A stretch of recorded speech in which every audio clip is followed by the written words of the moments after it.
नमस्कार. आज मी तुम्हाला एक अशी गोष्ट सांगणार आहे.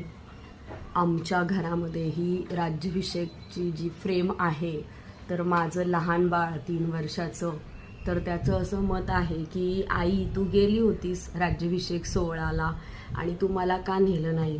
तर तिला असं म्हणायचं की माझ्याकडे अशा प्रकारची जी साडी आहे, त्यामुळे तिला असं वाटतं की आपली आई गेली होती, मग आपल्याला का नेलं नाही, अशी तिची तक्रार आहे.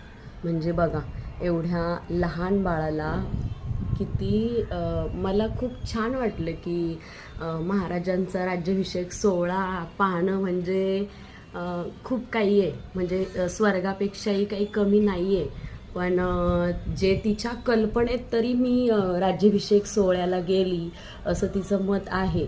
तर मग मला खूप छान वाटलं की तिला असं वाटतं की आपण गेलो. आणि आपण सगळेच जर राज्याभिषेक दिन सोहळा जर बघितला असता, जो आपल्या पूर्वजांनी बघितलेला आहे, तर किती छान वाटतं हे ऐकूनच आपल्याला. जय जिजाऊ, जय शिवराय, जय शंभूराजे.